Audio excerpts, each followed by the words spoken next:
Hello everyone, I'm Meteorologist Charlie Ironmonger. Thank you so much for joining me today for your noon news and weather update from the First Alert Desk. Now we're getting news out of Jacksonville where police have again made an arrest in the mall shooting and have charged a 14-year-old in the case. This morning, Jacksonville police say they were able to take the teen into custody for the shooting that happened on August 2nd with help from the Berkeley County Sheriff's Office in South Carolina. Police say they were called to the shooting at around 8:15 p.m., which they say happened in the mall's parking lot. 19-year-old Kendall Freeman and two children were all found with non-life-threatening gunshot wounds. The three were hospitalized and are stable, according to police. Now, police say their preliminary investigation found that the suspect was wearing a ski mask when he approached the victims and opened fire before leaving the area. Because the suspect is underage, their name will not be released, according to police. The teen is awaiting extradition to North Carolina. And in another case, this one, of course, in our very own backyard in Craven County, 5 people are now facing felony charges for elder exploitation scheme that occurred in Riverbend. Now, the Riverbend police say the investigation started on March 14th of last year, when officers got a report of fraud targeting an elderly couple in town. Now, officers found evidence of criminal conduct dating back to November of 2023. They identified 5 suspects, including 2 who were serving as in-home caregivers to the victims. Wednesday, a Craven County grand jury formally charged the group with a total of 139 felonies. The suspects are 39-year-old Ashley Berry of Pollocksville, 35-year-old Maisha Bryant, 78-year-old Earl Williams, 45-year-old Adam Reeves, and 47-year-old Monica Brimage of New Bern. Now, police asked family members and caregivers of elderly people to keep an eye out for financial exploitation involving in-home caregivers, aides, and contractors or freelancers. If you are suspicious of anything, you are urged to call Adult Protective Services. A full list of charges can be found on our website, WITN.com. And now we also want to highlight your weather forecast. Today we're anticipating a little bit more rain coming in over the afternoon than what we're seeing so far today. But even right now, we've got some rain showers sitting along and west of I-95. Here's a look at what we've got across the east currently. And again, not a ton of rain right now. Certainly Tuesday was quite a bit wetter than what we're looking at for today, but we are anticipating the rain showers to really ramp up as we head through the afternoon and into the evening due to a low pressure system rolling by, heat building over the east, and well, we're also looking at a very saturated atmosphere. Dew points very high, humidity. You can feel it as you step outside. So the rain showers you're seeing off there to the west again going to slowly meander their way into eastern North Carolina, but certainly not looking at any sort of I would say heavy rain or certainly not any sort of severe weather. We may have some pockets of some heavy downpours coming up along the Crystal Coast later on this afternoon. But again, air temperatures currently reading in the mid to upper 80s. Some of us sneaking into the low 90s at this point. We've got 91 degrees in Swan Quarter, 90 in Greenville as well as Kinston, 89 showing up through Washington as well as New Bern and Jacksonville. Overall, a toasty day compared to where we've been over the past several days. And it's not just the heat that is showing higher numbers, but humidity. Your dew points are up as well.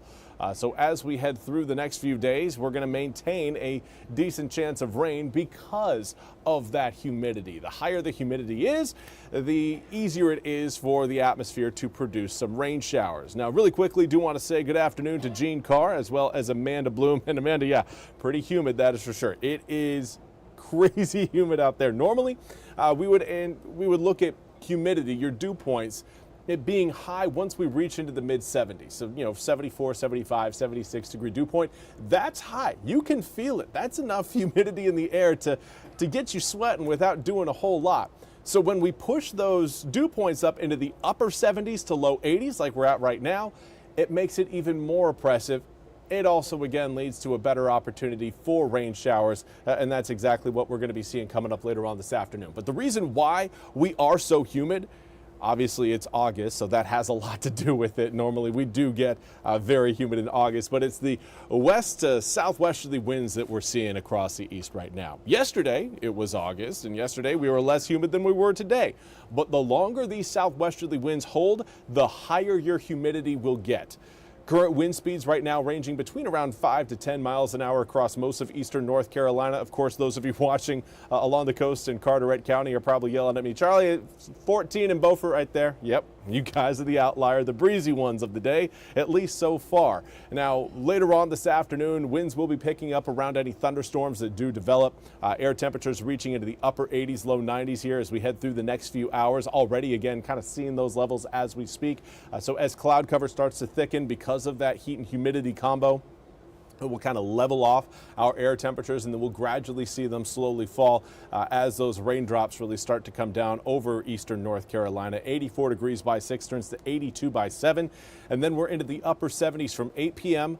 all the way through 11 p.m. It's going to be a very slow drop into the mid-70s for tomorrow morning, and that mid-70s range means that we're going to hang on to a lot of the humidity that we're going to see for today. Now here's a look at how things are going to progress. Again, those light rain showers gradually working their way eastward. May end up seeing, again, a little bit more rain out of the low pressure system that's going to be rolling by once we get into the late afternoon and evening hours. That low will do a great job of, again, kind of squeezing the atmosphere of a lot of the humidity that's present. All that moisture will be coming out in the form of not only just light to moderate rain showers, but downpours as well. And then we get into your Friday morning, another area of low pressure kind of rolling by. You can kind of see that counterclockwise swirling action over Hatteras, Swan Quarter, and then back down across kind of the mouth of the New River near Pamlico, Craven, and Carteret counties. That system will pull away from the east only to be replaced by another low pressure system that will come in late Friday night into Saturday, and that's going to keep at least cloud cover and the opportunity for rain showers intact through the first half of the weekend.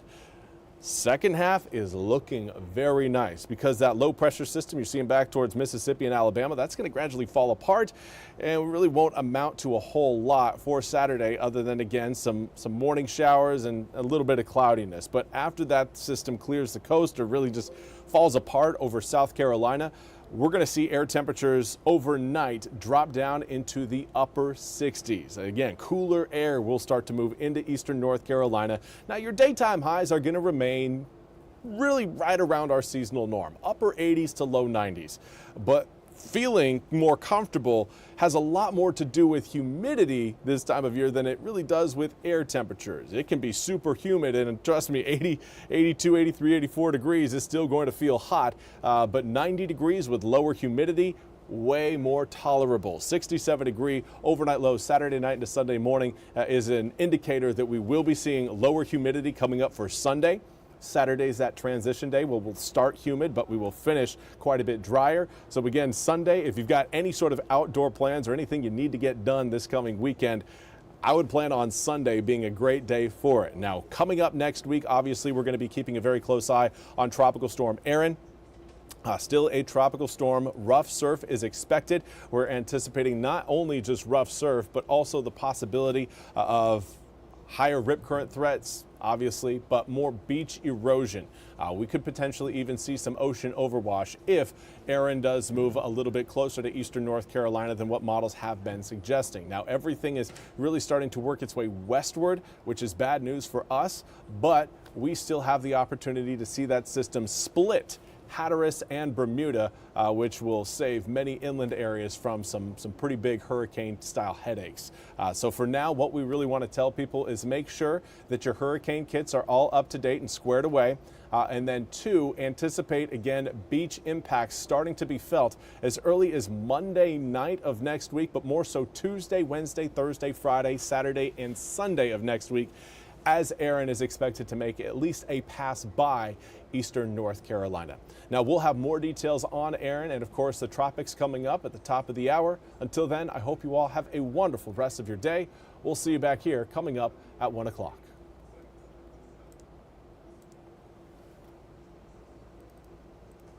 This hour of the WITN First Alert Desk is sponsored by Supreme Choice.